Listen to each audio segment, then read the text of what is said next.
ada padaku di surga. Selain kau tiada yang lain yang ku ingini di bumi, yang ku ingini di bumi.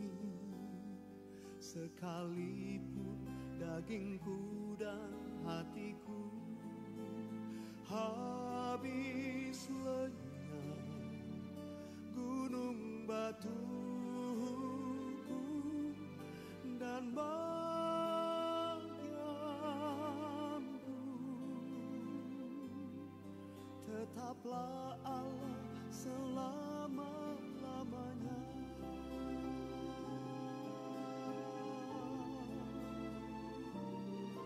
Hanya kau Yesus, oh, oh. Selain kau tiada yang lain ada padaku di surga.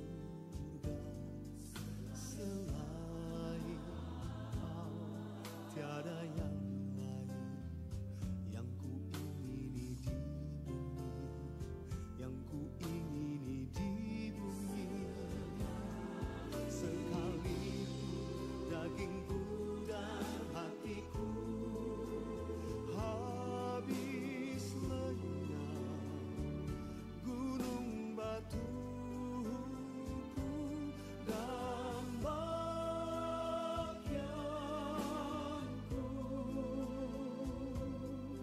tetaplah Allah selama-lamanya.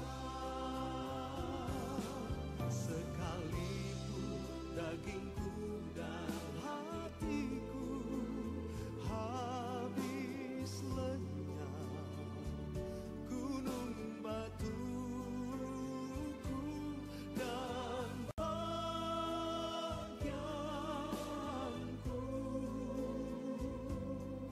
tetaplah Allah selama-lamanya.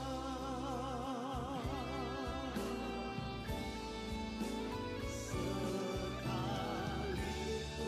dagingku dan hatiku habis lenyap, gunung batuku dan bagianku,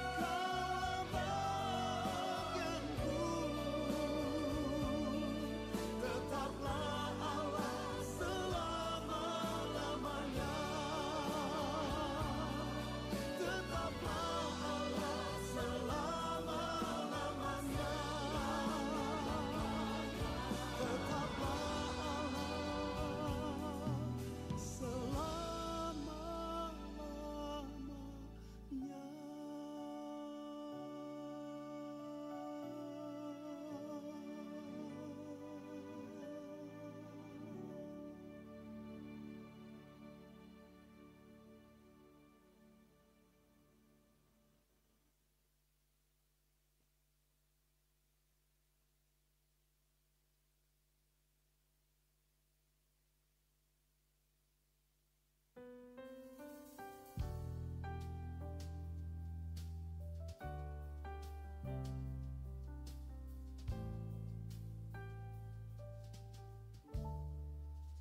Thank you for the cross, Lord.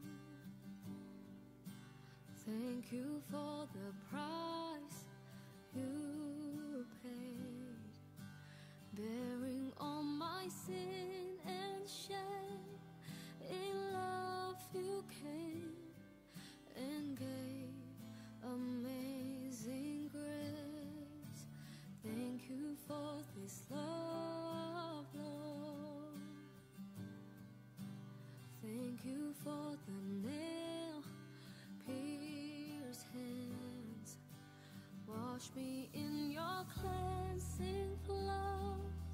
Now all I know, your forgiveness and embrace. Worthy is the Lamb,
Shalom.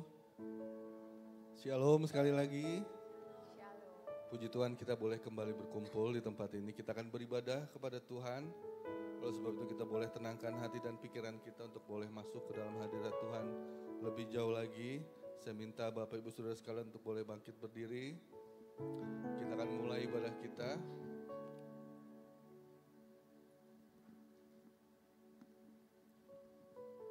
Pengorbananmu di kayu salib telah meruntuhkan setiap tembok pembatas yang memisahkan agar kami boleh datang beribadah langsung kepada Bapa.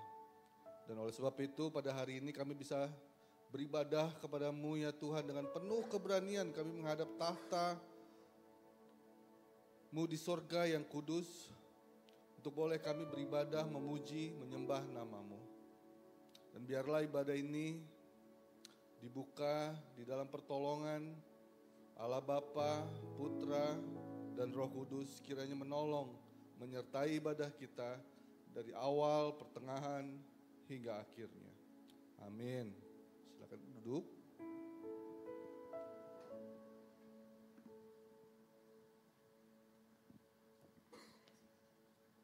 Jadi saudara-saudara, oleh darah Yesus kita sekarang penuh keberanian dapat masuk ke dalam tempat kudus. Karena ia telah membuka jalan yang baru dan yang hidup bagi kita melalui tabir, yaitu dirinya sendiri. Dan kita mempunyai seorang imam besar sebagai kepala rumah Allah. Karena itu marilah kita menghadap Allah dengan hati yang tulus ikhlas dan keyakinan iman yang teguh.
Jesus, Son, oh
Tetapi jikalau orang fasik bertobat dari segala dosa yang dilakukannya dan berpegang pada segala ketetapanku serta melakukan keadilan dan kebenaran, ia pasti hidup, ia tidak akan mati.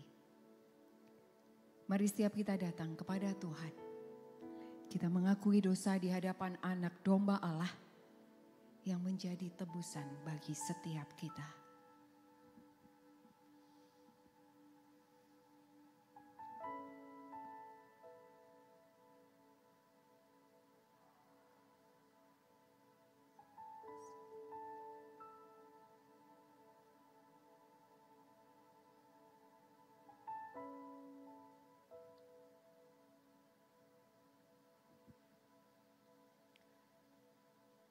Allah Bapa kami yang bertakhta di dalam kerajaan sorga yang mulia. Bapa yang berkuasa atas hidup kami. Kami sungguh bersyukur Bapa, Kamu mempunyai Allah seperti Engkau. Kami bersyukur Bapa, Engkau memilih setiap kami untuk menjadi anak-Mu. Tuhan, Engkau tahu setiap kami yang datang. Engkau tahu siapa kami Tuhan. Kami mau memberikan yang terbaik Tuhan. Kami bersyukur jika pagi hari ini Engkau mengizinkan kami. Itu semua karena kasih karunia Tuhan kepada kami. Biarkan kami memberikan hidup kami dengan lebih baik. Karena Engkau sungguh mengasihi kami. Di dalam nama Tuhan Yesus, kami berdoa dan mengucap syukur. Amin. Saudara, saya undang untuk bangkit berdiri. Mari bersama-sama kita mengikrarkan pengakuan iman Nisea Konstantinopel yang berbunyi demikian. Aku percaya kepada satu Allah, Bapa yang Maha Kuasa, Pencipta langit dan bumi, dan segala yang kelihatan dan yang tidak kelihatan. Dan kepada satu Tuhan Yesus Kristus, satu-satunya anak Allah yang diperanakan dari Bapa sebelum alam semesta, Allah dari Allah, terang dari terang, Allah yang sejati dari Allah yang sejati, sehakikat dengan Sang Bapa, oleh siapa segala sesuatu dicipta, yang untuk kita manusia dan untuk keselamatan kita telah turun dari sorga dan diinkarnasikan oleh Roh Kudus dari anak darah Maria dan dijadikan manusia. Ia telah disalibkan juga bagi kita di bawah pemerintahan Pontius Pilatus. Ia menderita dan dikuburkan, dan pada hari ketiga ia bangkit kembali sesuai dengan kitab suci dan naik ke sorga dan duduk di sebelah kanan Bapa. Dan ia akan datang kembali dengan kemuliaan untuk menghakimi orang yang hidup dan yang mati, yang kerajaannya takkan berakhir. Dan aku percaya kepada Roh Kudus, Tuhan dan pemberi kehidupan, yang keluar dari Bapa dan Anak, yang bersama-sama dengan Bapa dan Anak disembah dan dimuliakan, yang telah berfirman dengan perantaraan para nabi. Dan aku percaya satu gereja yang am dan rasuli. Aku mengakui satu baptisan untuk pengampunan dosa, dan aku menantikan kebangkitan orang mati dan kehidupan di dunia yang akan datang. Amin. Jadi siapa yang ada di dalam Kristus, ia adalah ciptaan baru. Yang lama sudah berlalu, sesungguhnya yang baru sudah datang. Amin. Terpujilah Allah yang telah menebus kita. Sudah selayaknya kita naikkan rasa syukur kita kepada Allah atas perubahan dan pertumbuhan yang Tuhan kerjakan di dalam hati kita. Mari kita ungkapkan, mari kita nyanyikan pujian ini. Boleh sambil bertepuk tangan ya. Ada perubahan yang ajaib sejak Yesus di hatiku. Jiwaku rindu pencerahan terangnya sejak Yesus di hatiku. Saudara Sebab bagi saja yang mengikut Yesus, engkau tidak akan jalan sendirian. Berjalan di tempat yang sesat Sejak Yesus di hatiku, meski banyak dosa namun Ia sucikan. Sejak Yesus di hatiku, sejak Yesus di hatiku, sejak Yesus di hatiku, bagai gelora ombak hatiku senanglah. Sejak Yesus di hatiku.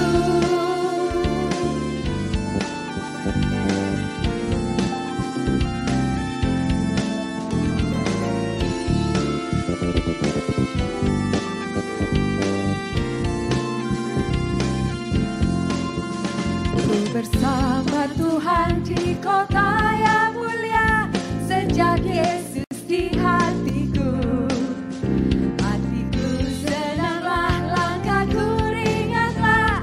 Sejak Yesus di hatiku, sejak Yesus di hatiku, sejak Yesus di hatiku, bagai gelora ombak hatiku senanglah. Sejak Yesus di hatiku.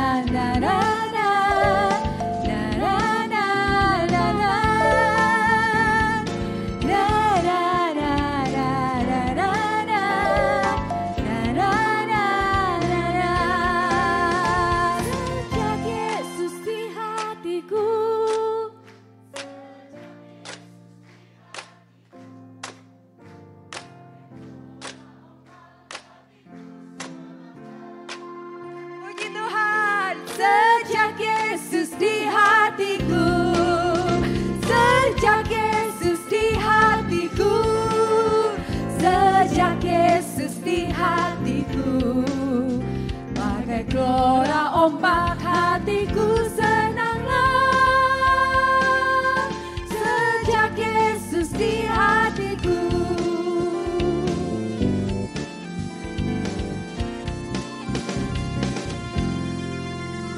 Haleluya, puji Tuhan. Saudara, saya persilakan untuk duduk kembali. Saudara yang terkasih, sebagai umat pilihan Allah, seringkali kita tidak mudah untuk berjalan sesuai dengan kehendak Tuhan. Untuk itu, kita perlu kebenaran firman-Nya yang menerangi jiwa kita. Karena tidak ada yang selain Dia yang memampukan kita untuk berproses semakin serupa dengan Yesus.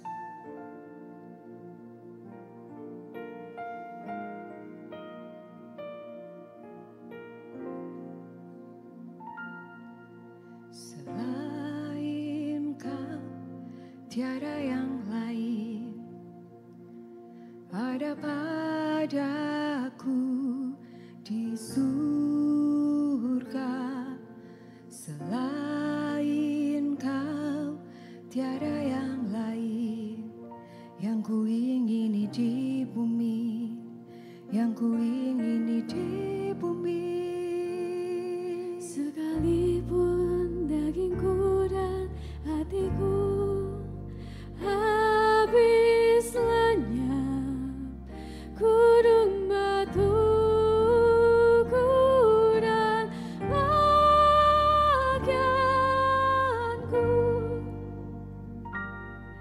tetaplah selama-lamanya.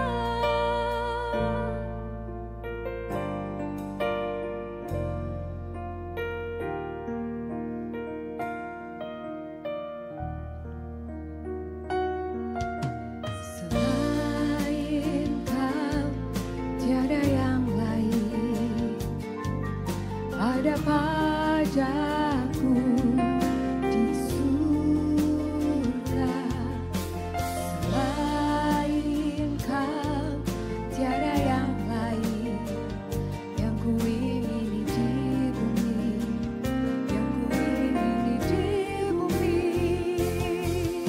sekalipun dagingku dan hatiku habis lenyap gunung batuku dan makanku.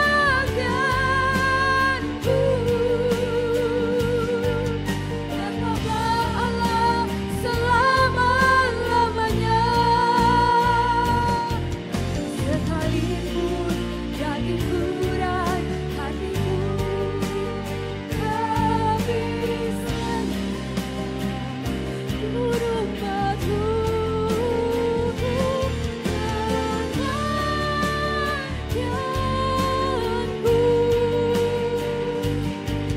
Tetaplah selama-lamanya.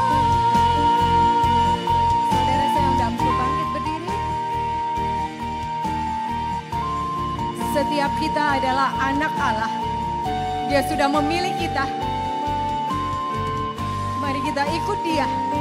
Dengan keadaanmu apapun, ikut Dia selama-lamanya.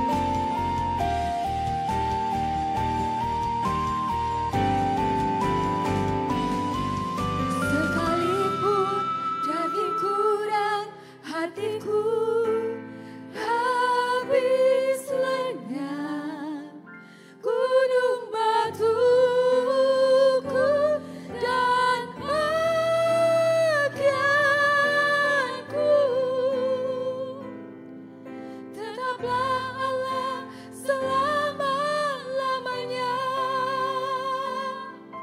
Tetaplah Allah selama-lamanya.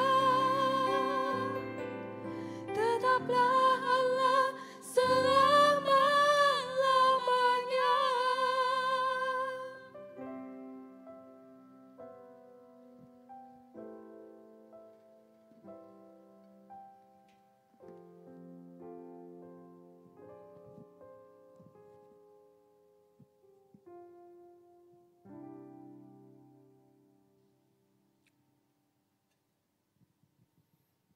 Kami tahu bahwa kami hidup di dunia yang fana, yang sementara, dan apapun yang ada di dunia ini akan lenyap, karena kami tahu bahwa segala sesuatu yang tidak kekal, yang tidak dari Tuhan itu semua akan lenyap, dan kami juga sadar bahwa tubuh daging kami pun akan lenyap.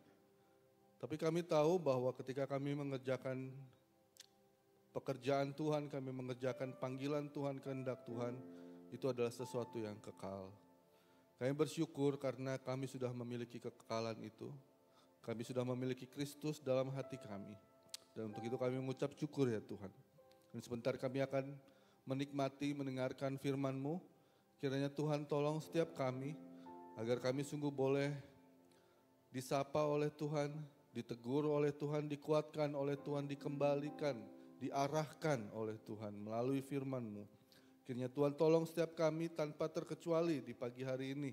Tuhan sapa setiap kami pribadi lepas pribadi, tidak ada yang terlewat. Tuhan juga kiranya mengurapi hamba-Mu, urapan dari tahta yang maha tinggi, turun atas hamba, sehingga apa yang berasal dari Tuhan saja itu semua yang keluar dari lidah bibir hamba. Berkati waktu ini, di dalam nama Tuhan Yesus kami berdoa dan mengucap syukur. Amin. Silakan duduk Bapak Ibu, shalom. Bersyukur bisa kembali hadir di tempat ini. Saya minta maaf, saya sedang kurang enak badan, suara saya jadi sepertinya agak bindeng nantinya ya. Tapi tidak masalah, kita akan kembali melanjutkan bahas eksposisi dari 2 Korintus. Oke, jadi dari hari ini kita akan masuk di dalam 2 Korintus pasal 3 ayat 1 sampai dengan yang ketiga. Bapak Ibu, saudara sekalian, saya tahu bahwa kita ini hidup di budaya yang kuat sekali shame and honor-nya. Betul ya? Maksudnya apa? Kita hidup di dalam budaya yang misalnya kalau satu orang dalam keluarga berhasil jadi dokter misalnya. Satu keluarga besar itu akan bangga. Betul nggak? Ini keponakan saya ini. Ini anak saya ini. Waduh, betul kan? Ada lagi, ini sepupu saya ini. sepupu 3 kali. Kan kita orang Indonesia gitu ya, sepupu, oh ini sepupu saya. Sepupu dari mana? Iya, jadi mama saya punya adik saya punya tetangga saya tetangganya punya anak, nah udah. Gitu. Sepupu 3 kali, sepupu 4 kali, banyak sekali sepupunya panjang. Tapi ketika ada orang yang kita kenal gitu, kita pasti akan menganggap, oh itu saudara saya kenal gitu. Dia dokter terkenal, dia pejabat terkenal, dan kita bangga. Sebaliknya, kalau kita memiliki anak, saudara yang ketahuan misalnya copet, maling ayam, maling jemuran gitu, ketahuan. Satu keluarga besar pasti akan malu. Ya, mana cuman maling ayam, maling jemuran digebukin, ditangkap, satu keluarga malu lagi. Mendingan maling 271 triliun. Gitu. Masih bisa senyum-senyum di sosmed, kan gitu. Wah ini pinggir jurang ini kita ya. Nah, kita hidup di dalam budaya yang shame honor-nya sangat-sangat kuat. Kalau di barat sana mungkin lebih kuat guilt and innocent. Maksudnya apa? Mereka itu biasanya reward and punishment. Kalau dikasih sesuatu, kalau kita berhasil kita dikasih reward. Kalau gagal ada punishment, kan gitu. Nah itu budaya guilt and innocent. Tapi kita hidup di zaman yang, kita hidup di budaya Asia ini, di mana kekeluargaan amat sangat erat. Oleh sebab itu kita masuk di dalam budaya shame and honor. Walaupun kita kenal, kita cuman kenal gitu, oh ini saya kenal nih pejabat di kementerian ini. Dia kenal kamu enggak? Kayaknya enggak, pokoknya saya kenal kan gitu. Kita itu bangga gitu. Nah di dalam sosial media, dunia sosial media sekarang, kita juga seperti itu. Kita posting hal-hal yang membuat kita bangga, keluarga kita bangga. Flexing, sekarang terkenal dengan istilahnya flexing ya. Tema hari ini saya beri tema life without flexing. Flexing itu apa sih sebelumnya? Flexing itu adalah kalau berkaitan dengan sosial media itu sesuatu yang berlebihan yang kita posting segala kekayaan, keberhasilan. Itu berlebihan sekali. Posting di mobil mewah gitu, kita lagi ke mall ada mobil mewah. Cia. Mobil baru, cia. Klik, posting, padahal nggak tahu mobil siapa kan. Semuanya berlebihan. Jadi flexing itu sesuatu yang berlebihan kita pamer di sosial media.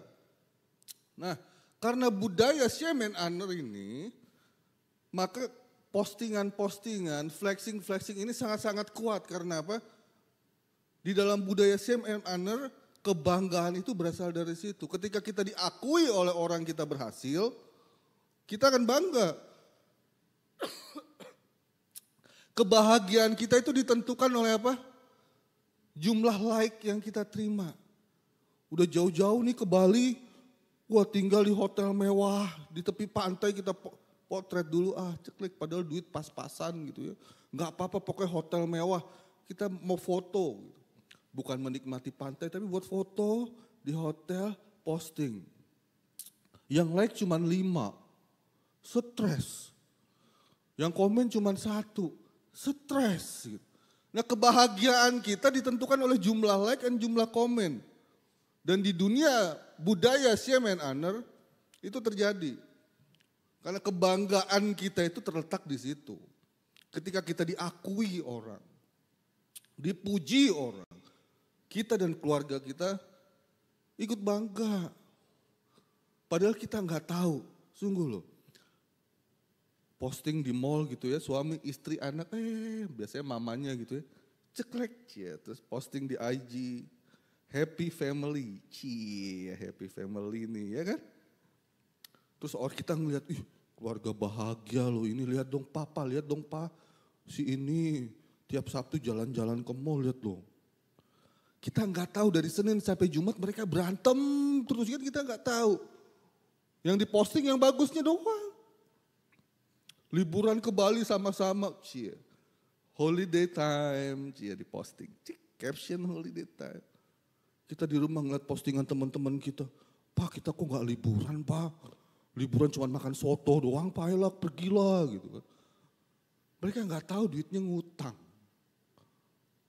Tapi kita terjebak di dalam budaya seperti ini. Kita hidup di dalam budaya seperti ini. Nah, hari ini kita akan belajar dari eksposisi Paulus, eksposisi Korintus, 2 Korintus pasal 3 ayat 1 sampai 3. Kita akan belajar di sini.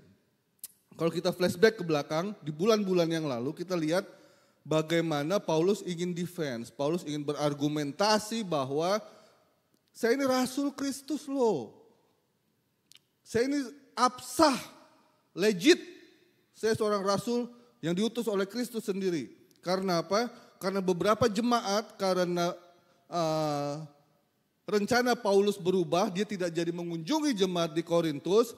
Oleh sebab itu jemaat di Korintus mulai kepo. Ada yang kepo, ada yang fitnah. Ada yang ngomong-ngomong, aduh nih Paulus gak jadi kesini, kayaknya dia takut. Dia cuma mementingkan diri sendiri, motivasinya jelek. Kayaknya dia bukan rasul. Dan Paulus harus mempertahankan dirinya. Bukan karena saya Paulus, no.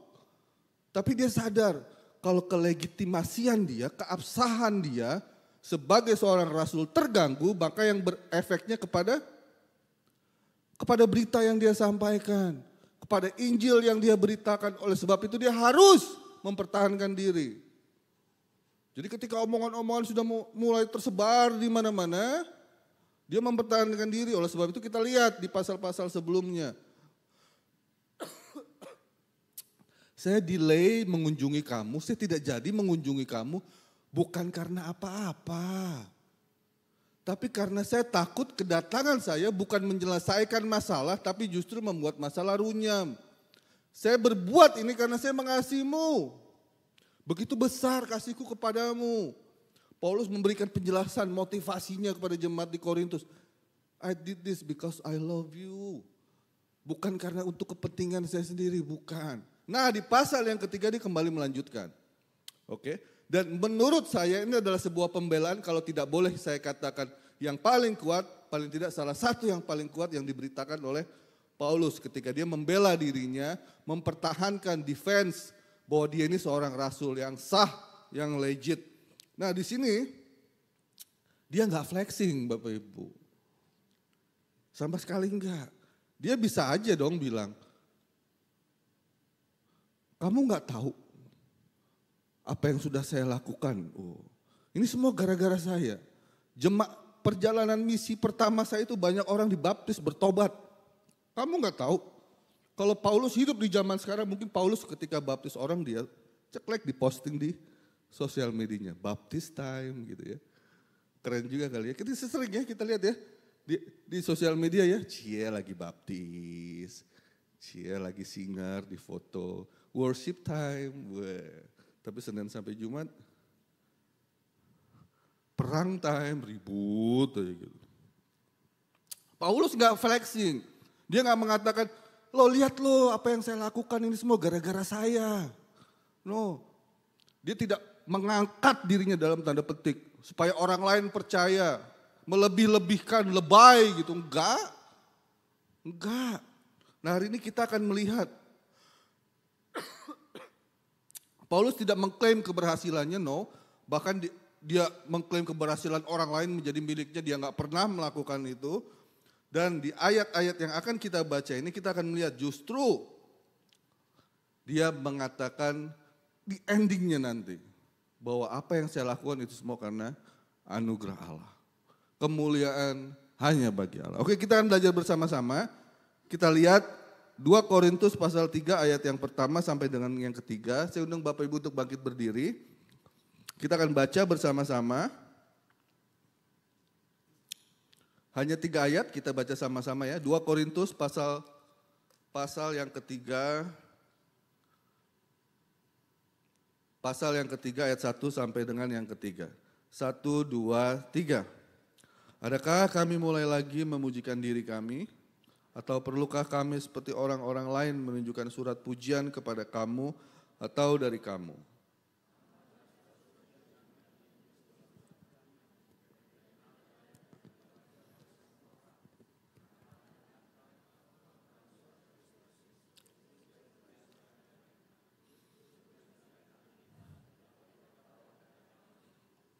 bukan pada loh-loh batu, melainkan pada loh-loh daging, yaitu di dalam hati manusia. Bapak Ibu silakan duduk, terima kasih.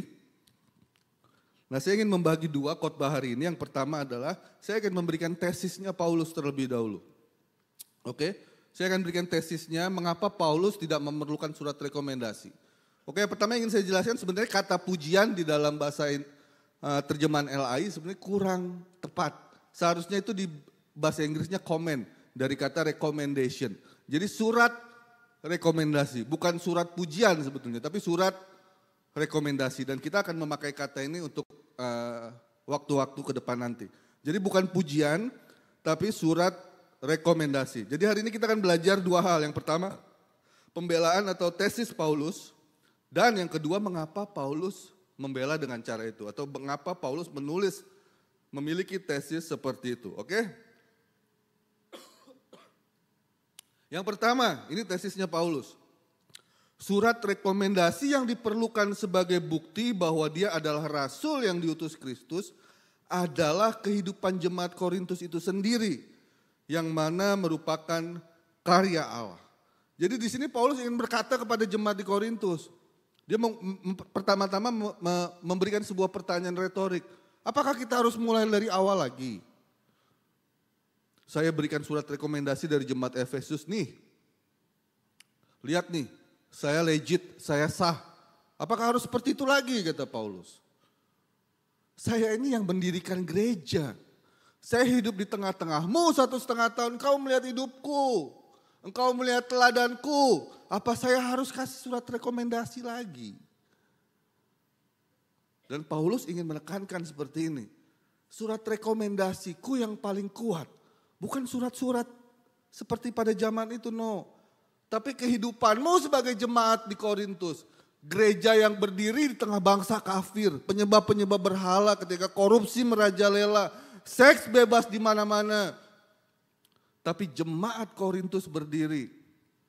Itu surat rekomendasiku. Itu lebih kuat dari surat-surat yang lain. Di sini Paulus tidak anti surat rekomendasi. Sekali lagi tidak. Surat rekomendasi itu sangat biasa pada zaman itu. Misalnya kalau orang Yahudi yang satu ingin pindah ke kota yang lain, biasanya dia akan membawa surat rekomendasi dari rabi terkenal, biasanya mungkin dari sinagoge yang tempat dia beribadah, ditulis. Ini orang Yahudi, dia tidak punya masalah, dia akan pindah, tolong dirawat, tolong dibina. Gereja awal, gereja mula-mula juga melakukan praktek ini. Kalau jemaatnya ada yang pindah ke kota yang lain, biasanya hamba Tuhannya akan kasih juga surat. Ini orang percaya, tolong digembalakan. Istilahnya kalau sekarang seperti itu ya. Kita pindah gereja, kita kan butuh surat dong, atestasi kalau sekarang. Oke, nah Paulus nggak mempermasalahkan itu atau menentang surat rekomendasi ini. Tapi yang ingin Paulus sampaikan kepada jemaat di Korintus adalah, saya nggak butuh surat rekomendasi seperti itu, no. Karena apa? Hidupmu adalah surat rekomendasiku yang lebih kuat dibanding surat-surat rekomendasi yang lain. Gereja bisa berdiri di Korintus di tengah-tengah para penyembah berhala, di tengah-tengah pelaku seks bebas, di tengah-tengah korupsi yang merajalela. Itulah surat rekomendasiku. Jadi Paulus ingin menekankan semacam ini. Masa kamu perlu surat rekomendasi lagi dari jemaat di kota lain mengenai saya? Gak perlu. Gak perlu. You know me, I know you, kan seperti itu ya. Gak perlu lagi kita mengulang lagi. Surat rekomendasi itu masih ada sampai sekarang, betul gak? Saya baru saja kami baru mengutus satu orang untuk boleh pergi menjadi utusan lintas budaya. Udah sampai Jakarta, ngurus di Kedubes visanya, ternyata sampai Kedubes, Bu, butuh surat kelakuan baik. Padahal di websitenya nggak dicantumkan itu, di mana-mana nggak dicantumkan. Begitu sampai Jakarta, Bu, butuh surat kelakuan baik. Jadi Jakarta balik lagi ke Surabaya, ke Polda minta Surat kelakuan baik. Surat rekomendasi yang menyatakan bahwa dia bukan penjahat, nggak ada catatan kriminal, kan gitu. Padahal polisi juga nggak kenal siapa dia. Tapi tulis surat rekomendasi.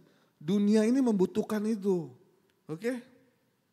Harus ada surat rekomendasinya. Kalau mau masuk ke badan misi kami harus ada surat rekomendasinya. 2 orang minimal. Wah. Kalau kita mau masuk kerja, ada yang mau cari pekerja baru gitu ya. Kita butuh surat rekomendasi nggak? Biasanya butuh, perusahaannya pasti akan minta surat rekomendasi dari perusahaan yang lama. Dan biasanya kita akan mendapat surat rekomendasi kalau kita punya relasi yang baik. Iya kan? Relasinya baik sehingga dia orang baik. Terimalah bekerja kan gitu. Relasinya baik, kalau di Cungko ada istilah mereka bilang kuansi se Cungyao tese. Wah, keren ya. Artinya adalah jangan tidur di gereja. Oh bukan. Artinya adalah relasi itu sesuatu hal yang sangat penting. Tanpa relasi, kau gak akan bisa kerja di sana. Susah. Ini yang dimaksud oleh istilah tadi. Tanpa relasi, tanpa surat rekomendasi, semuanya akan sulit. Dan ini dunia yang kita hidupi sekarang. Waktu saya masuk STT, baru bertobat, langsung tiba-tiba pelayanan di pedalaman Kalimantan, 2 tahun.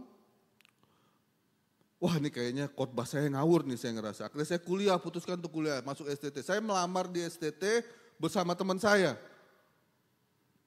Berdua ngelamar. Requirement-nya kan ada surat rekomendasi hamba Tuhan 3 orang. Saya 1 orang aja gak kenal pendeta. Boro-boro 3. 1 aja gak kenal. Pendeta yang baptis saya nggak kenal. Bahkan pendeta yang kasih katekisasi pada saya waktu saya masih SMA, kuliah gitu ya. Itu pendeta sampai datang ke rumah. Karena diundang orang tua saya, anak saya katekisasi. Sampai di rumah kami, untung adik saya ada 2 gitu, jadi rame-rame gitu. Itu juga saya nggak tahu namanya siapa. Disuruh surat rekomendasi 3. Akhirnya saya minta tolong orang tua saya.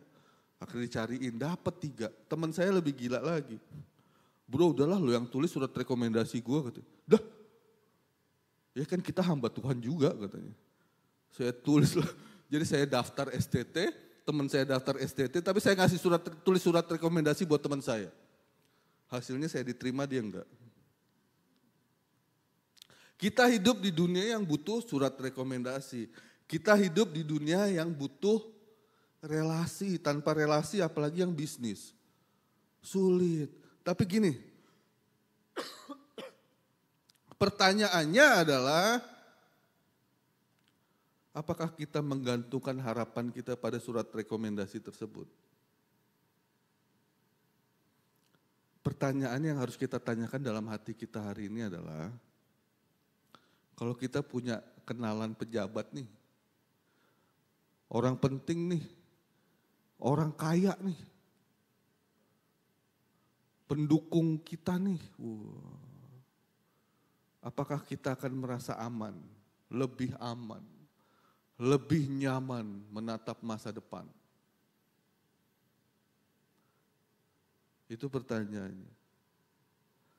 Apakah ketika kita mengenal orang yang penting, apakah ketika kita memegang surat rekomendasi dari orang penting, apakah itu membuat kita sungguh merasa aman, nyaman, damai, tentram? Apakah Kristus enggak cukup? Paulus di Roma mengatakan seperti ini. Nothing, tidak ada, apapun siapapun yang dapat memisahkan kita dari kasih Kristus. Luar biasa janjinya. Apa itu enggak cukup membuat kita aman? Apa itu enggak cukup membuat kita menatap masa depan kita dengan rasa aman, tentram, nyaman? Karena tidak ada satupun yang dapat memisahkan kita dari kasih Kristus. Sekali lagi buat relasi dengan banyak orang, bagus. Memiliki surat rekomendasi, yes, dunia membutuhkan itu. Tapi kita harus cek hati kita. Apakah hal-hal seperti itu yang membuat kita aman? Atau iman kita kepada Kristus yang yakin bahwa dia akan terus menjaga kita. Itu yang membuat kita aman dan nyaman. Yang kedua, nah mengapa Paulus punya tesis seperti ini? Bahwa dia nggak butuh surat rekomendasi. Oke? Hidup jemaat ini adalah bukti yang melebihi surat rekomendasi yang lain. Kesaksian jemaat melebihi surat rekomendasi yang lain. Kenapa? Yang pertama karena jemaat tertulis dalam hati Paulus ayat yang kedua A. Karena nama mereka itu ada di dalam hati Paulus. Maksudnya apa? Sekarang Paulus berbicara soal hati, motivasi. Maksudnya apa? Paulus ini urusan saya sama Tuhan. Saya melayani Tuhan yang lihat hati saya. Dan saya bisa bertanggung jawab itu. Saya melayani dengan hati bukan dengan motivasi-motivasi yang lain, no. Apapun yang dilakukan oleh jemaat Korintus, apapun respon yang diberikan oleh jemaat Korintus, itu tidak mengurangi kasih Paulus terhadap mereka, enggak.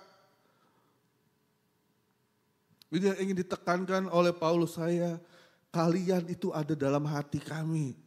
Kami tidak butuh surat rekomendasi dari orang lain. Karena Allah melihat hati kami di dalam melayani kalian dan itu yang penting. Paulus akan selamanya mengasihi jemaat Korintus no matter what, apapun respon mereka. Oleh sebab itu di pasal 2 ayat 4b berkata apa? Supaya kamu tahu betapa besar kasihku padamu. Kasih yang tak lekang dimakan waktu. Karena dia melayani dengan hati. Kalau surat-surat rekomendasi itu ada yang namanya papirus, oke? Jadi itu bahan dasarnya tanaman. Ada yang perkamen. Kalau perkamen itu bahan dasarnya kulit binatang. Jadi biasanya surat ditulis di 2 kertas ini, di 2 alat ini. Tapi Paulus bilang enggak, itu bisa hilang. Yang di dalam hati, kalian ada di dalam hati kami dan tidak bisa hilang. Kami melayani kalian dengan hati. Tidak ada motivasi yang lain. Kalau saya tanya hari ini, melayani Tuhan itu sulit apa gampang? Hah? Melayani Tuhan itu gampang. Tinggal cuap-cuap di depan, nyanyi, ngajar sekolah minggu, gampang. Melayani dengan hati, itu yang sulit. Ya, melayani dengan hati, itu yang sulit. Maksudnya apa? Dengan motivasi yang benar, itu sulit. Yang hanya melihat kepada Kristus itu sulit, yang tidak memandang manusia itu sulit. Mengapa melayani dengan hati sulit? Yang pertama, karena kita melayani orang berdosa. Oke. Jadi melayani Tuhan tuh bukan serta-merta kayak kita di surga nanti, bayangan di film-film gitu ya. Yesus duduk di atas tahta, kita melayani kayak dayang-dayang pakai kipas-kipas. Atau kita nganterin makanan, nganterin anggur. No. Kita melayani Tuhan di dunia. Jadi ketika kita melayani Tuhan di dunia berarti caranya apa? Kita melayani manusia. Dan celakanya kita melayani manusia yang berdosa. Itu yang membuat kita sulit. Itu yang membuat kita sulit melayani dengan hati. Udah capek-capek melayani. Ya. Jadi asar, udah senyum-senyum. Jemaatnya datang, sepanjang perjalanan ribut sama istrinya. Anak-anaknya numpain minuman di mobil. Tehnya tumpah, susunya tumpah. Begitu sampai gereja semua mukanya suntuk. Asternya sudah berjaga dandan dari pagi. Dan ingin menghadapi jemaat dengan senyum yang terbaik. Tapi begitu jemaatnya turun dari mobil datang, selamat pagi. Jemaatnya cuma bilang, dibayar kagak. Gak gampang. Capek-capek persiapan jadi singer. Begitu selesai, kakak kurang senyum loh tadi. Cie. Senyum matamu. Protes aja gitu bisa aja kan. Kita melayani manusia berdosa. Udah capek-capek ngajar sekolah minggu. Anak-anak siapa bukan anak gue gitu. Udah dilayani kan gitu. Orang tuanya baru dapat WhatsApp, aduh saham turun. Toko sepi. Sampai ruang sekolah minggu, udah cepet, ayo. Bentar bu, masih pujian. Udah, cepet. Harus pergi. Bu. Udah capek-capek melayani. Kita melayani orang berdosa. Dan itu membuat melayani dengan hati itu sulit. Itu yang pertama. Yang kedua lebih celaka lagi. Kita ini manusia berdosa. Manusia berdosa yang melayani orang berdosa itu makin celaka lagi kita. Sungguh. Kalau jadi asar gitu ya. Ada jemaat biasa datang senyum. Ya, namanya asar masa gak senyum. Ya dong, senyum. Ada dokter terkenal datang. Wah, dokter nih.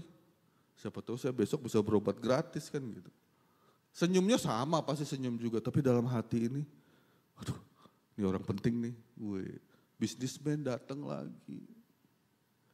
Ini bisnismen nih. Siapa tahu dapat kerjaan nih, dapat cuan nih. Senyum sama senyum. Tapi hati ini bergolak-golak. Sulit gak sekali lagi? Sulit. Kita melayani manusia yang berdosa, kita manusia yang berdosa. Sehingga ketika kita mau melayani dengan hati, itu sulit. Mother Teresa setiap hari dia menuliskan kisahnya, setiap hari di Kalkuta, setiap dia keluar dari biarannya yang ketemu itu pasti orang gelandangan, tidur di pinggir jalan, gak makan berhari-hari. Jadi setiap hari dia keluar, dia bawa satu, balik ke biarannya. Keluar lagi besok, ngeliat lagi orang lepra, anak-anak terlantar yang dibuang sama orang tuanya. Diambil lagi, dibawa lagi ke biarannya. Sampai ratusan, semua biarannya gak cukup, akhirnya dibuat mission house di situ. Itu Kalkuta, India, setiap hari kalau ada truk sampah, isinya itu bukan sampah pada zaman itu, mayat. Karena orang kelaparan tiap hari. Banyak orang mati di pinggir jalan. Dan itulah mereka yang hampir mati itu di setiap hari diambil oleh Mother Teresa. Orang-orang seperti ini bisa membalas budi kita gak sih? Kagak. Ya. Kita gak bisa mengharapkan apa-apa ketika melayani orang-orang seperti ini. Tapi Mother Teresa berkata seperti apa? Give your hand to serve and your heart to love. Melayani dengan kasih, dengan hati. Sulit. Ditolak. Iya, ditolak. Bukannya digaji malah difitnah. Diomongin. Ini ibu-ibu kepo semua di gereja. Bukannya dipuji, diomongin yang enggak. Ditolak, tapi kalau Kristus ngelihat ya, dan kita udah capek Tuhan. Dan Kristus ngelihat, Kristus cuma bisa bilang gini, hey, I feel you. I've been there before. Ya, saya pernah merasakan itu. Saya melayani manusia. Sebisa saya, semaksimal saya. Tapi toh saya ditolak. Dan ketika kita ditolak, itu hal yang wajar. Tapi Kristus bisa berkata pada kita. Dan tidak ada Tuhan yang disembah dimanapun di dunia ini yang bisa berkata, hey, I feel you. Karena dia pernah merasakan itu. Oke, melayani dengan hati. Yang kedua,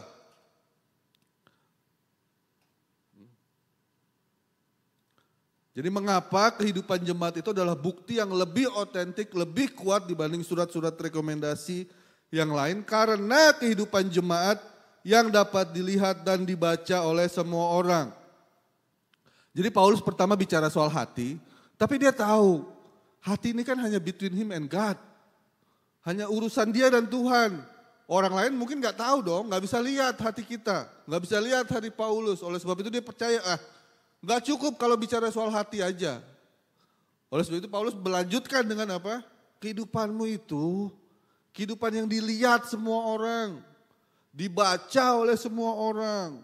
Jadi setelah hati, Paulus merasa tidak cukup, dia melanjutkan bahwa dengan hidup jemaat yang berbeda di antara orang-orang penyembah berhala ini, itu adalah bukti yang kuat dari pelayanan Paulus, dari kerasulan Paulus. Karena mereka semua bisa membaca, mereka semua bisa melihat hidup mereka itu seperti ikan di akuarium. Ya. Bisa dilihat dari depan, bisa dilihat dari samping, bisa dilihat dari belakang, semua sisi bisa dilihat. Dan ketika orang melihat kehidupan mereka, mereka bisa melihat, ada Kristus di dalam mereka. Dan ketika di-trace lebih jauh lagi, bisa melihat juga, ini hasil pelayanan Paulus. Kalau bahasa Inggrisnya, recognize, mereka bisa melihat a good work. Paulus good work. Jadi ketika mereka melihat itu, ini pelayanan Paulus, pekerjaan Paulus, buah dari pelayanan Paulus. Jadi di sini kita melihat Paulus ingin menekankan itu bahwa kesaksian jemaat itu lebih kredibel untuk bisa mengatakan orang-orang bisa berkata ini Paulus orang yang diutus oleh Kristus, seorang rasul. Paulus bisa nggak sih ngasih argumen seperti dia ketika di Efesus? Saya ini, Paulus bilang apa? Orang Yahudi asli, orang Yahudi totok. Dari suku Benyamin. Dalam hukum Taurat, saya seorang Farisi. Dalam menjalankan hukum Taurat, I am blameless, kata Paulus. Saya mengerjakan perintah hukum Taurat yang paling kecil sekalipun. Saya ini muridnya Gamaliel, seorang pengajar terkenal zaman itu. Apakah Paulus bisa menggunakan itu? Gelarnya, kebangsawanannya, paspornya. Dia punya paspor Roma. Paspor paling kuat ketika itu. Dia warga negara Roma, Roma citizen. Bisa gak? Bisa. Dan itu bukan flexing, itu real, itu nyata. Itu gak berlebihan. Tapi Paulus enggak menggunakan itu. Dia cuma berkata kehidupanmu itulah bukti nyata bahwa aku adalah pelayan Kristus. Bukan gelarku. Bukan karena aku orang Yahudi, aku murid Gamaliel. Bukan karena gelarku PhD, no. Tapi karena hidupmu. Nah sekali lagi kita juga hidup di tengah dunia yang mementingkan gelar. Betul gak? Udah S1, aduh gaji S1 kecil susah masih dapat kerjaan. S2, S2 masih gak dianggap orang, S3 kan gitu. PhD dan sebagainya. Nah kita dituntut seperti itu, dunia kita seperti itu. Bangsawan, ini darah merah apa darah biru? Atau pelangi darahnya. Dilihat semua nih dari keluarga bangsawan, keluarganya dilihat. Asal usulnya, kalau mau cari mantu dilihat apanya Bapak Ibu? Bobot, bebet, bubut. Semuanya di tracing, diselidiki keluarganya, harusnya. Dunia sekali lagi menuntut hal-hal seperti itu. Kasta. Di India itu ada satu kasta yang paling buncit, yang paling bawah namanya Dalit. Di India itu disebut untouchable. Karena apa? Orang itu nyentuh aja jijik. Enggak bersentuhan loh. Ngomong. Itu enggak mungkin lagi naik kasta orang-orang seperti ini. Sungguh dan orang-orang ini adalah orang-orang yang sangat ladang yang menguning untuk bisa menerima Kristus. Jadi baru saja suami istri sahabat kami pergi kembali ke India, ke ladang mereka. Di provinsi mereka itu provinsi paling miskin dan banyak orang Dalit di situ. Jadi mereka bilang ya, itu kalau di jalanan orang India itu tahu, ini dari kasta Dalit, ini dari kasta yang tinggi tahu. Entah itu dari pakaian, cara bicara atau baunya mungkin dia tahu, pokoknya mereka tahu. Jadi kalau ada anak-anak, orang-orang suku dari kasta Dalit ini lagi main di jalan, itu bisa tanpa alasan yang jelas, nggak ada tendeng-tendeng, nggak ada aling-aling, orang lagi jalan tiba-tiba bisa ditendang. Boom. Nggak ada alasan. Anak-anak lagi main dan mereka nggak bisa balas. Mereka ini kasta buangan. Dan kita hidup di dunia seperti ini, melihat hal-hal seperti ini, gelar, kasta, darah, keluarga. Di Rekmer baru saja ada seorang mahasiswi yang kembali ke Jayapura karena sudah lulus di wisuda. Akhirnya di wisuda. Dan buat orang Papua, teman-teman di daerah, di wisuda itu kebanggaan tersendiri buat keluarga dan tempat dia hidup di sana. Sangat berharga. Jadi kami perpisahan minggu lalu dan saya bawakan renungan dan saya bilang, ya mungkin bagi keluargamu gelarmu penting. Nanti buat pekerjaan gelarmu penting. Nanti orang-orang di rumah akan bangga karena engkau sudah memiliki gelar. Tapi saya ingatkan, ingat. Di mata Allah gelarmu gak penting.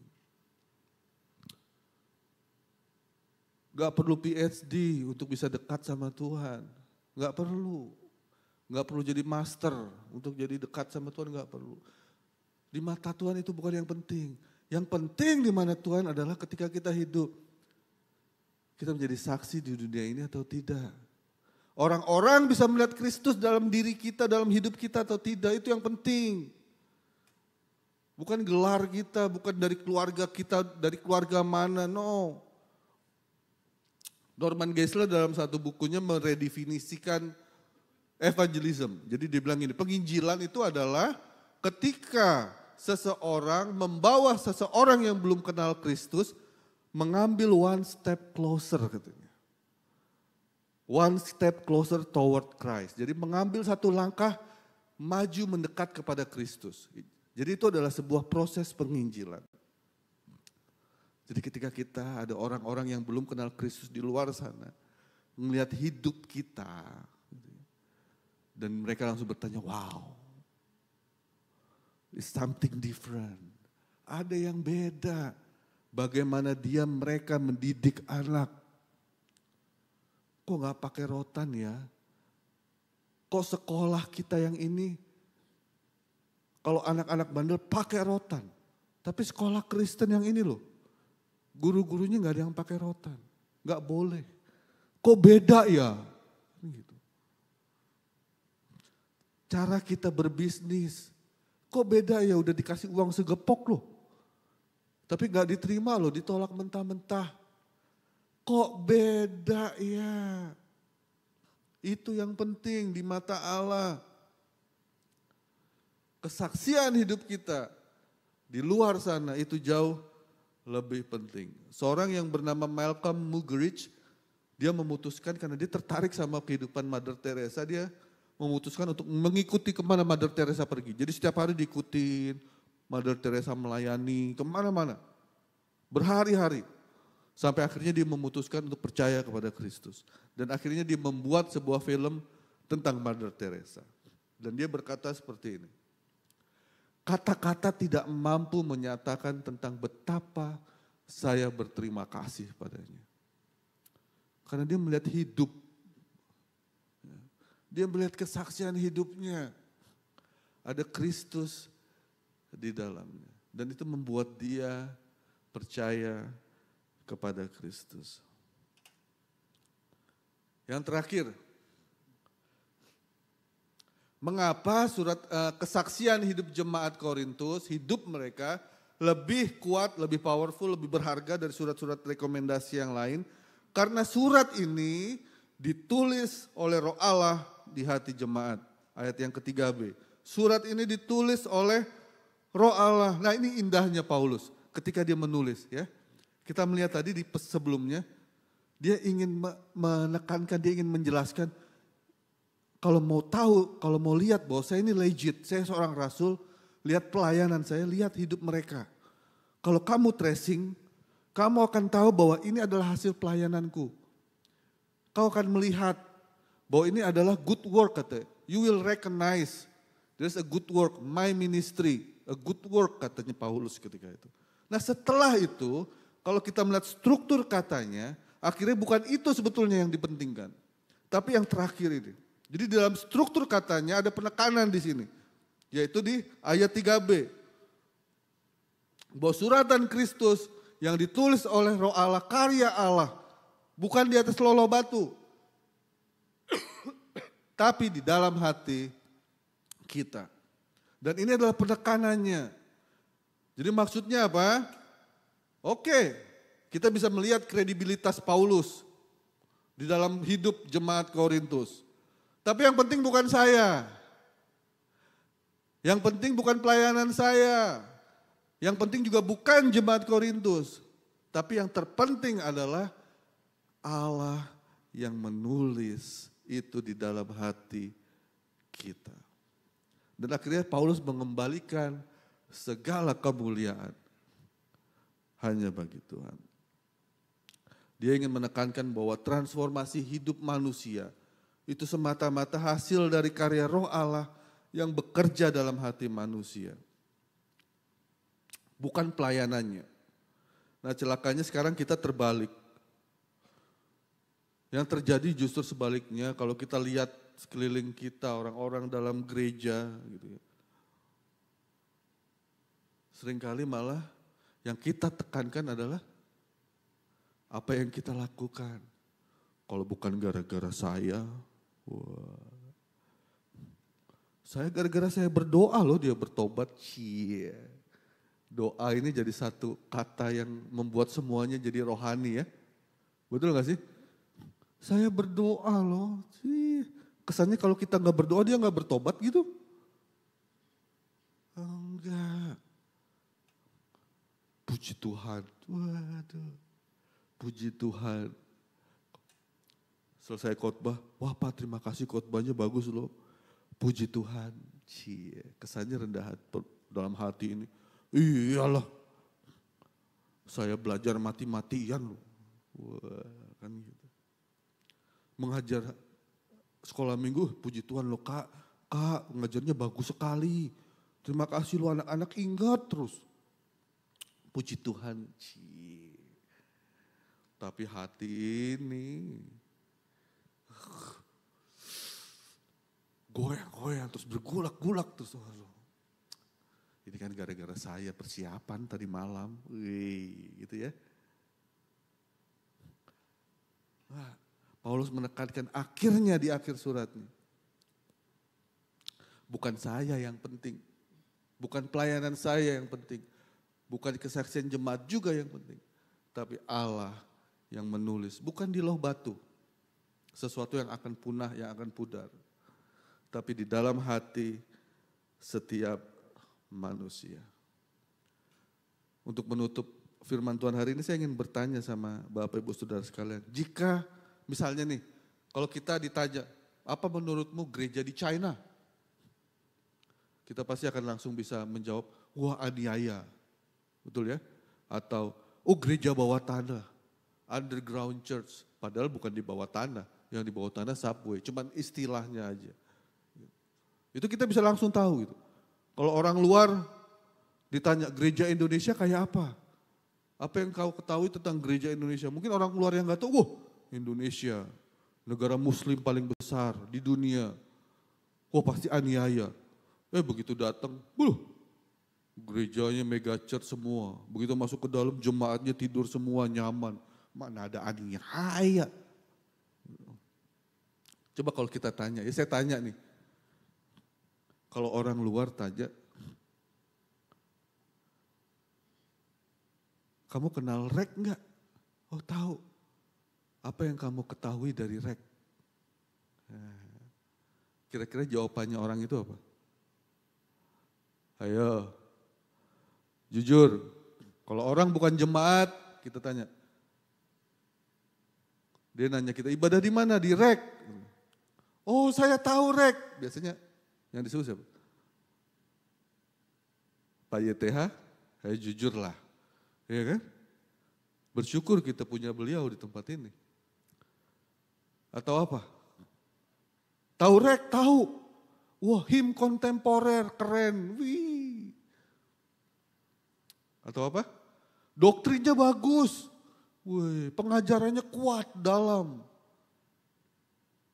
Kalau boleh saya tanya gitu.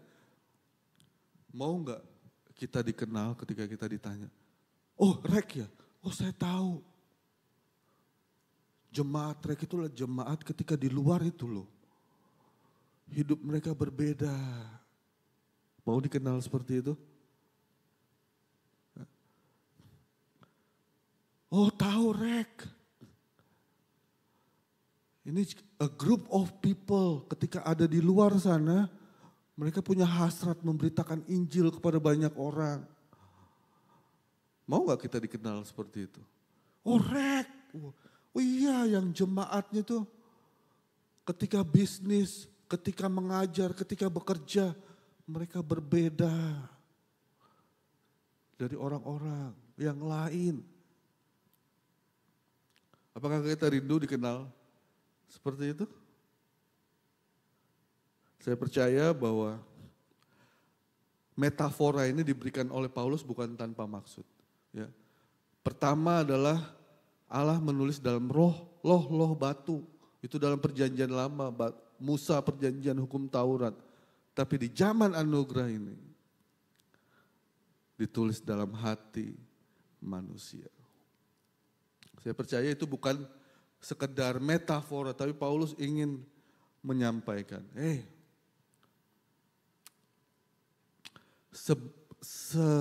serumit apapun, seberat apapun tantanganmu untuk menjadi saksi di dunia ini, untuk menjadi suratan Kristus di dunia ini. Saya sudah menulis dalam hatimu, bukan surat yang akan pudar, tapi surat yang bersifat kekal. Oke. Ketika dia mengutus kita di tengah-tengah serigala, jangan takut. Karena kita punya gembala agung dengan gada dan tongkatnya yang akan melindungi kita. Mari kita berdoa.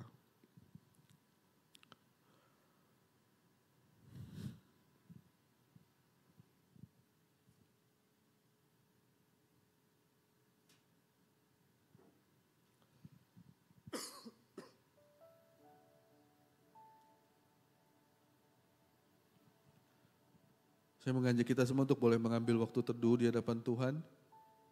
Dan sungguh boleh bertanya dalam hati masing-masing. Merefleksikan kehidupan kita selama ini di hadapan Tuhan.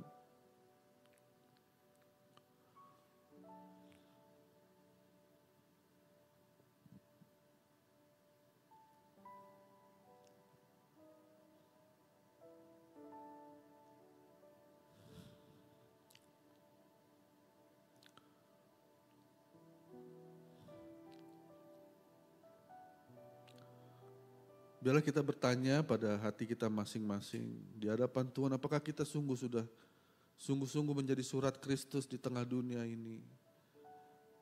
Menjadi suratan terbuka yang dibaca, dikenal oleh banyak orang. Apakah hidup kita membuat orang semakin mendekat kepada Kristus atau justru menjadi semakin menjauh kepada Kristus?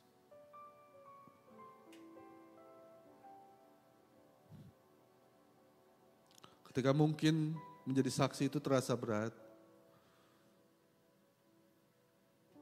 tantangan terlalu banyak, ketahuilah satu hal bahwa Kristus sudah pernah mengalami itu semua. Dia ditolak, dia dihina, dia disalibkan. Dan pada hari ini dia bisa berkata, aku bisa merasakan itu, I can feel you. Sulit memang, sulit. Tapi saya akan selalu memampukanmu. Saya bisa merasakan kesulitanmu. Dan aku tidak akan pernah meninggalkanmu. Tuhan, kami mengucap syukur buat firman-Mu hari ini. Biarlah firman-Mu terus boleh menjadi kekuatan baru bagi hidup kami. Menjalankan panggilan Tuhan. Hari lepas hari, minggu demi minggu, bulan demi bulan. Terima kasih, hamba berdoa buat setiap jemaat Tuhan yang hadir di tempat ini. Biarlah roh Allah yang hidup terus memampukan setiap kami menjalani hari-hari yang berat ini bersama Tuhan. Dan terus bisa membawa jiwa-jiwa boleh datang kepada Tuhan. Terima kasih, di dalam nama Tuhan Yesus kami berdoa dan mengucap syukur. Amin.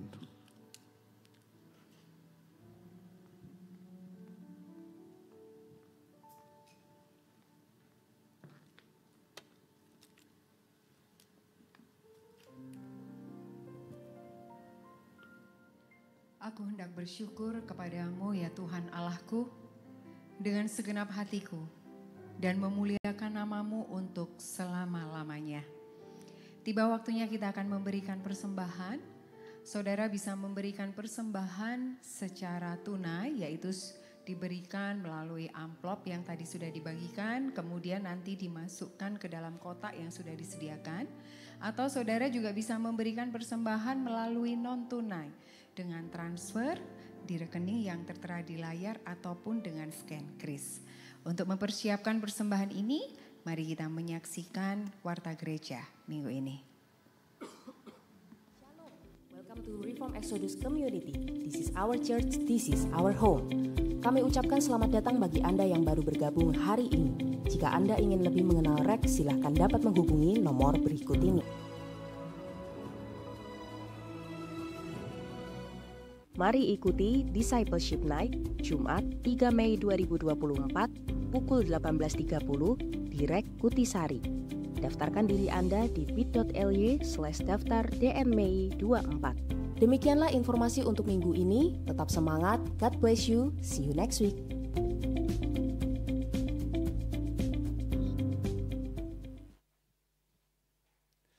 Ada beberapa hal yang ingin saya tegaskan secara cepat Bapak Ibu. Yang pertama adalah berkaitan dengan mengapa saya Kristen.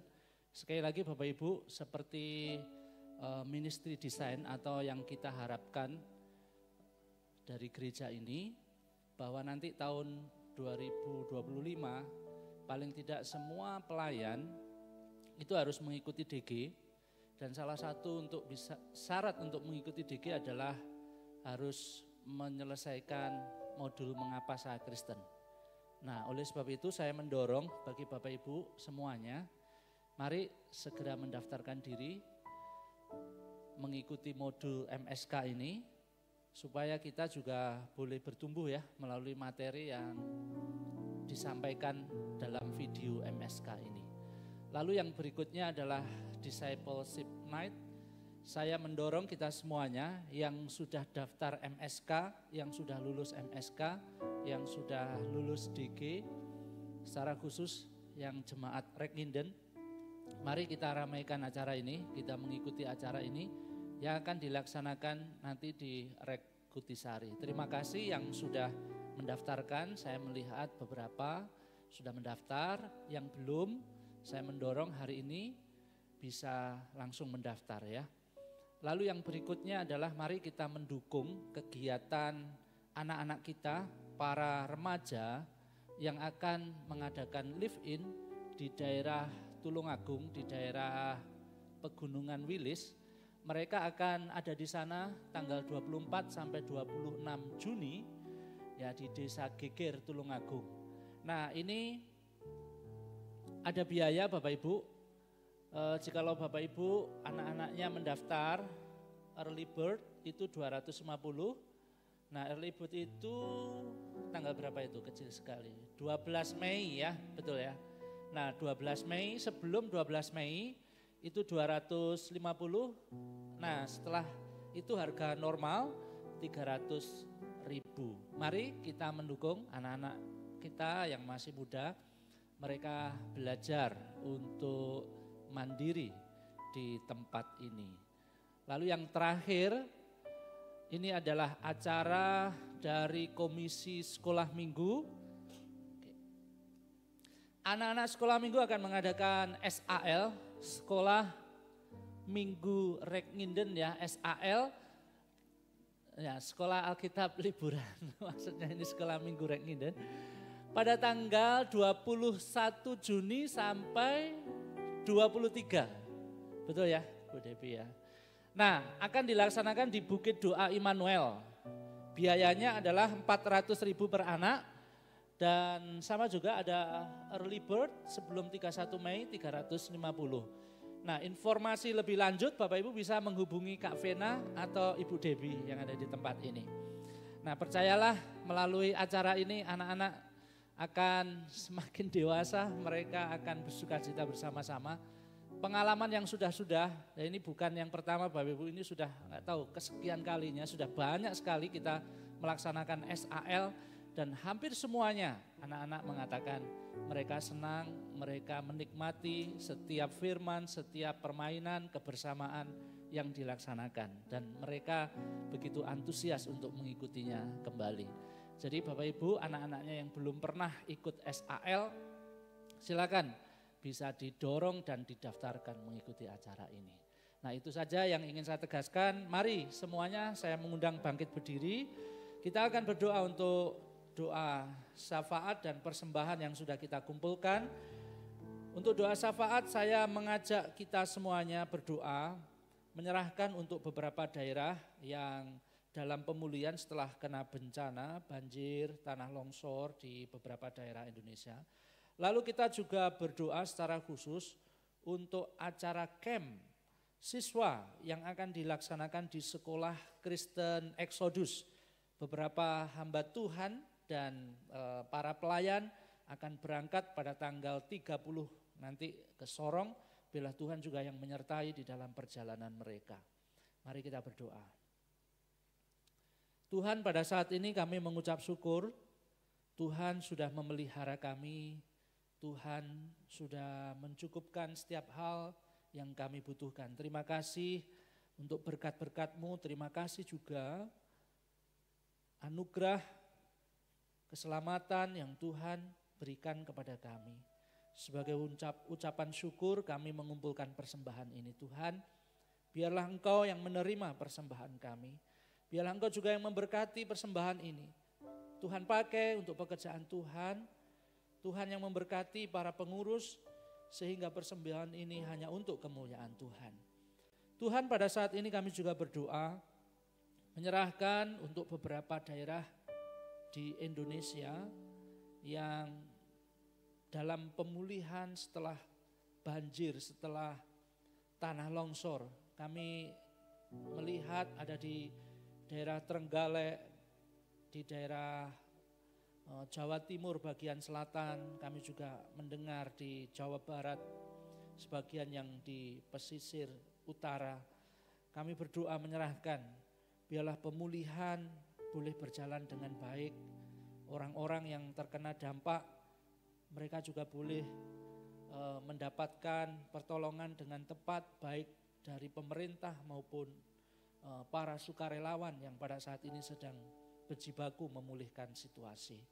Kami juga berdoa menyerahkan secara khusus untuk acara camp siswa yang akan dilaksanakan di Sekolah Kristen, TK, SD, Exodus yang Tuhan percayakan untuk kami layani di Papua Sorong. Kami berdoa biarlah Tuhan Engkau yang menolong acara ini berjalan dengan baik. Anak-anak yang Tuhan percayakan untuk kami didik, mereka semakin mengenal Kristus, mereka semakin memiliki kehidupan yang menyenangkan hati Tuhan. Kami berdoa menyerahkan untuk tim misi dan beberapa hamba Tuhan dari REK yang akan berangkat ke Papua pada tanggal 30 nanti. Biarlah Engkau yang akan menolong mereka, perjalanan mereka. Engkau juga yang akan memberkati mereka selama di sana. Tuhan berikan kesehatan, kekuatan. Tuhan berikan kesabaran ketika mereka harus menghadapi anak-anak kecil yang masih di bangku TK maupun di SD. Tuhan berikan hikmat kepada mereka sehingga firman Tuhan, sehingga Injil boleh disampaikan sejelas-jelasnya bagi anak-anak-Mu yang masih kecil yang ada di Papua ini. Tuhan, terima kasih. Kami menyerahkan ya Tuhan, doa kami ini dalam tangan kuasa-Mu. Di dalam nama Tuhan Yesus Kristus, Juru Selamat kami yang hidup, kami berdoa. Amin. Mari kita mengakhiri ibadah kita pada saat pagi hari ini, kita pujikan doksologi.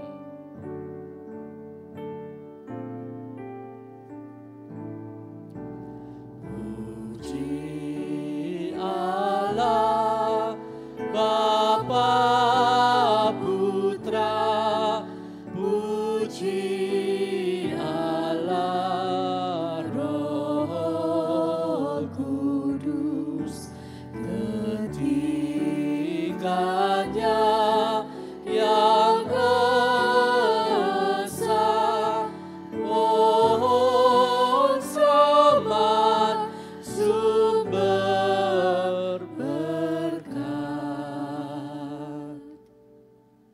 Jemaat yang dikasihi oleh Tuhan, tiba saatnya engkau akan meninggalkan rumah Tuhan ini.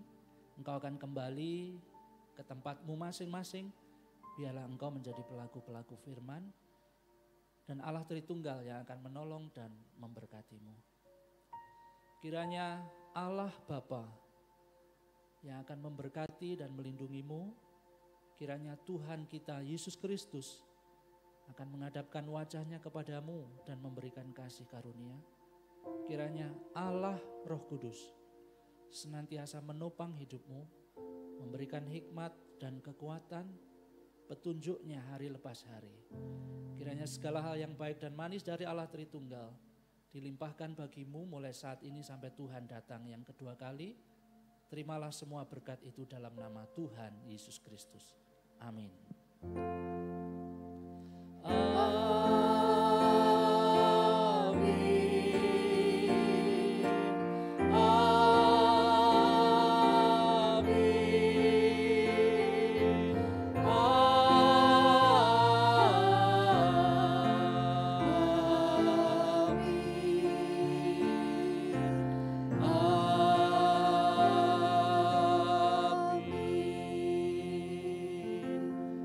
Silakan duduk kembali. Selamat hari Minggu Bapak Ibu, Tuhan memberkati kita semua.